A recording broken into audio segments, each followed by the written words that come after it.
Hi, I'm Gary. Welcome to my channel and welcome to this look at Flak Bait, new kit of the B-26 Marauder in 1/48 scale from ICM.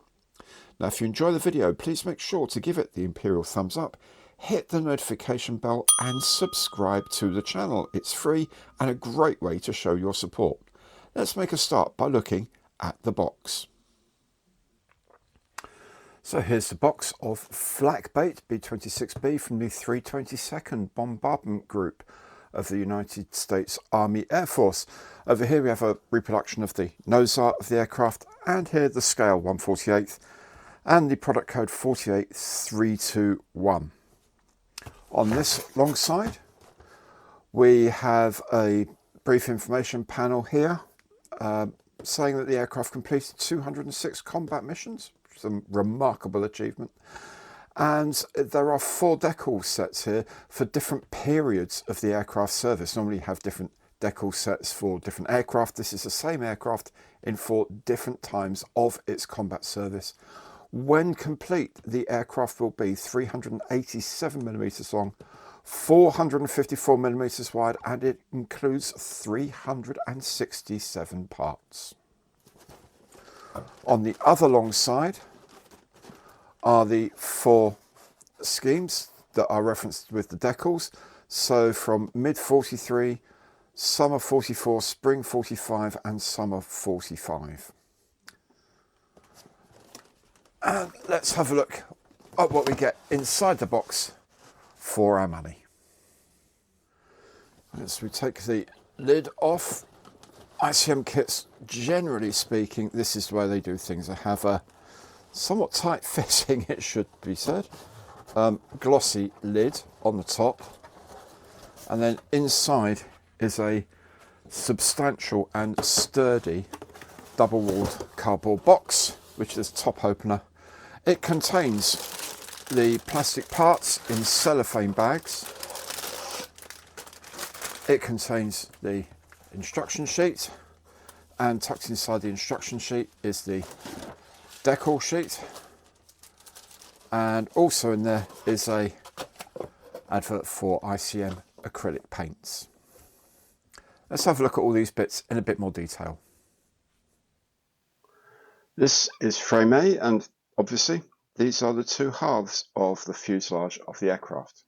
You can get a real feel for how big this thing's going to be just from this. Frame B are upper and lower halves of wings, the engine nacelles. These are probably elevators, parts of the bomb bay. Or actually, no, these are going to be parts of the undercarriage bay, aren't they? The firewall and the bulkheads for the undercarriage. Frame C, again, wing halves. This is a rudder, parts of the interior, bulkheads and interior, fin. This looks like, actually no, those are elevators, that's the rudder. There you go. Floors for the cockpit area and things like that. This is frame D, and you get 2 identical frame D parts in this kit. What this is, obviously, are all the parts of the wing that are duplicated side to side. So engine parts, the engines themselves, propellers, the main wheels, and so on and so forth. You also get some guns and bombs, things like that, that you can build. Like, you can put a few on here and then duplicate them, get all the ones you need for the whole aircraft. And frame E, you have the 2 main spar fixings at the 2 ends of the main bomb bay. You have a cover for the, I think that's part of the fuselage cover, that the top of the bomb bay there. You have the tailplane. Usefully, the tailplane is a single piece here, so the quite significant dihedral is set here. You don't have to try and do it yourself. Parts of flaps and things like that as well are included in here. Frame F, more bits and pieces, doorways, hatches, these are flaps. These are the interior parts on the undercarriage bay. There's the, somewhere around here, so there's an instrument panel there, some guns, the undercarriage, main undercarriage assembly parts there, bomb racks on the inside here, the main the nose gear is here. So almost all the other bits that you think, where are they? Well, they're all on here. And then finally on frame G, for the grey plastic at least, all the other tiny, teeny little bits and pieces, the sort of the operating system for the bomb bay doors, if you're going to have them open, all the sort of things, or racks and whatever. All the bits and pieces to the interior of the cockpit, some of the gun sights here. That's got bent slightly. Yeah, it's got bent slightly. We'll have to fix that. Yeah, all the little bits and pieces essentially are in here. Then frame H are all the transparent parts. Slight variations here. You won't need all of these parts obviously because there's only one type of nose for this type of aircraft. I believe there are two different types. There are options maybe on the windshields, I'm not sure. All of the gun turrets are here, windows and whatnot. The mouldings of this kit, it's a brand new tool, so as you imagine it should be, it's actually pretty sharp. The panel lines are not overly recessed, which is quite nice. I do wonder whether you would see more in the way of rivets on a thing like this, which I suspect you would. So maybe if you're going to be really sort of picky, you would say, well, I'd like some rivet markings on this as well, please. But otherwise, generally, the mouldings are lovely, very clean, very sharp. Yeah, there's a few bits that annoy me. Like here, you've got these three tiny little blobs, and they're on the other side, so they belong there. Don't know if they're supposed to be lights or areas, whatever. When you put these two halves together, unless you get that absolutely spot on first time, you're going to need to sand around those, and those are really, really tiny, not even like a millimetre tall. They could be extra bits, you know, three tiny little nubs of plastic maybe, or they'd be moulded across the seam on one side, moulded across the seam, so it sort of sits on top of the other half when they go together, and then you wouldn't have to worry about that, because I suspect a lot of the time those are going to go missing. Anyway, maybe that's a thing that judges at competitions will look at. Have they got those three little blobs on the back just in front of the tail? But I'm not entirely sure mine will by the time I've finished doing it. But then I'm not an expert modeller, as they're so keen to say. Yeah, I mean, they look lovely. The mouldings still look nice. The interior is moulded with detail as far as you're likely to actually see any detail. If you're not going to see any detail, they haven't bothered moulding it, which seems fair enough. They also haven't cleaned up some of the ejector pins. Some of them have. You're going to likely to be able to see the ejector pin, then it's cleaned up. If you're not likely to see it, it isn't, which is good. I mean, it's a sensible way of doing things, to be honest. But yeah, they're very functional, very clean, very nice, and they'll take some shading, some weathering quite well, so that if you are going to look inside, then you're going to be able to see it all, which is good. Also, like when we look at some of these really small pieces, they're moulded very nicely, very cleanly, very crisply. This gas bottle, gas jar thing here, very nicely, very cleanly done.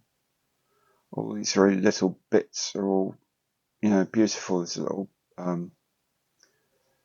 little shackle holes there in the eye there. That's all very clean and very obvious. Yeah, they're just very nicely made. But again, this is a new mold, remember. But even so, some people get a new mold, they can't make parts that look right, and these do. These look so sharp. It's beautiful. Look at that.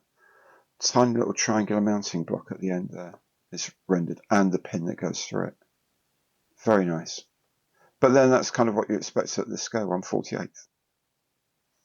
That's part of the engine system there, I suspect. All very clean, all very nice. That sort of thing just picks up dry brushing really well, makes it look very authentic. Here we have the decal sheet. The colours are kind of interesting. They're slightly washed. I mean, the reds are okay, but I think these are 4-color printed rather than multi-layer screen printed. So the colors look slightly washy to this slightly paler blue compared with the blue of the outer ring. I'm guessing that's real. I don't know. The yellows tend to come out just that little bit not quite saturated, if you know what I mean. But they look fine. I like the 200 bomb mission bomb here, for example. There's some nice touches, and they look reasonably sharp. We'll have a closer look in a moment. They're okay. I do wonder whether you might, if you're going to make this actually really seriously, whether you might try and find if there's an aftermarket set which would be more appropriate for you. But they're good. They're good enough decals. I don't know if they're really top notch there. They're not like cartograph decals, for example, but you know, they're okay. Here are the instrument decals close up. This is a 0.5mm pencil lead as usual. You can see they're okay. They're all right. The way these lay down on the instruments is a little troublesome. I have issues with, it's not just with ICM, it's lots of companies who have really quite prominent instruments and then expect you to put decals on. They never seem to lay correctly for me. You could cut them into strips and lay them in strips, that might help as well. But generally speaking, if you want ultimate accuracy, I would say use aftermarket 3D print or something like that. But they're okay. If you're just going to have the cockpit closed up and you're not going to see inside very clearly, then they're okay. They're okay. There's all sorts of things on here, probably bomb markings, things like that. What have we got over here? The serial information for the aircraft. Use 100 octane fuel in bright red markings. And here you can see the colours here. The blue here is slightly paler than the edging. I'm going to assume that's correct because ICM would have done their research, and someone will probably get in touch with me and say, yes, of course it's correct, Gary. Didn't you know that's how they did this in 1944, 45? I've not seen it before, but it doesn't mean it's not right. The colour does look slightly greyish as well. It hasn't got that real richness. But, you know, I suppose you could argue, well, it's an aircraft that's seen some service, so the colours aren't going to be very bright and shiny. Well, you know, fair point, I suppose. The nose art here is pretty sharp. It's not too bad. It could be better, but it's not too bad. And again, the yellow is slightly thin. Now, if this had been a separate a separate screen, then that would be absolutely rich yellow and very much as the original would be. It's probably a pot of yellow trainer paint or something like that, which would be quite bright. The yellow here is slightly greenish, slightly unsaturated. I would expect that to be slightly more sort of goldeny colour, and that's a product of the 3-colour print, I have to say. You can see the size of the decal backing paper relative to the decals. It's not bad. They actually do lay down very well. They're very thin backing film on the ICM decals, and they're not bad at all for that. They will stick to the aircraft very, very well. All the bomb markings, all very interesting. And these huge lines are going to be a lot of fun trying to place those on. Best of luck if you're doing those. And crew information, things like that. I mean, they're pretty much what to expect from ICM. They're pretty good, but the colours aren't quite as rich as if you go to a much more expensive and complex multiple pass screen print like Cartograph. The instruction booklet is very much up to ICM's usual standards. And here we have the reprise of the box art. We have information on the aircraft both in English and in Ukrainian, and basic specifications in English and Ukrainian as well. There's also a list of all the paints you're going to need, paint callouts. These are in ICM's own numbering.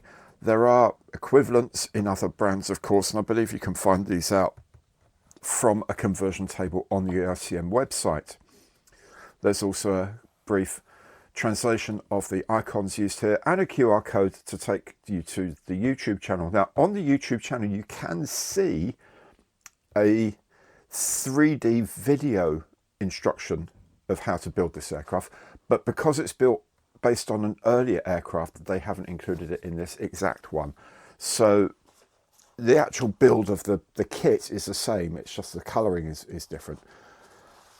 Inside we have the all of the frames laid out here, the plastic frames. There's 2 of these, as we have seen. The only things that are different here are the canopy here, the front canopy for the aircraft, and then the instructions themselves. They're very, very straightforward. There are a few things here I would not follow necessarily the way they do things. Now, for example, here it says to put the clips or hinges for the bomb bay on if you're going to have open bomb bays. I wouldn't do that at this early point because they will get broken off during the process of building. So I would keep those until much closer to the end. In fact, when you're ready to fit the actual bomb bay doors and they're painted, paint the bomb bay doors and just clip those over, then put the doors on. Other than that, the build sequence is relatively straightforward. A lot of things you can leave out. If you're airbrushing, for example, you don't have to put in the upper turret until very late on. That will actually just sit into the, but you put the base in, but the actual turret will sit in later on quite happily. The only part you have to do is the rear turret, really. Other than that, everything is very straightforward. The engines go together nicely. The undercarriage goes together well. Everything is really good. It's very, very easy to put together. I like the way that you can actually leave the undercarriage till very, very late before putting it in. That makes it a lot easier. Again, if you're airbrushing the aircraft in particular, or even just building it, so that they're not stuck there and getting ready to get broken whenever you move the aircraft around. So there we go. There are some mask templates here. If you want to either put these onto masking tape and cut them out, or scan them and cut them with a cry cut or whatever. Or of course you can buy aftermarket masking templates anyway, and these are the placings of the ones they supply. Then there are the layouts of the markings. So first here, England 1943, and it's summer 44 after D-Day, obviously, with the invasion stripes on. Then spring 45, you can see the nose art is getting more and more bomb run mission tags, and then summer 1945 at the end here. So the beautiful instructions as usual. From my experience, very easy to follow, very straightforward to follow. The only things, a couple of little bits like the bomb door clips, I would put later on in the build, but otherwise very, very good.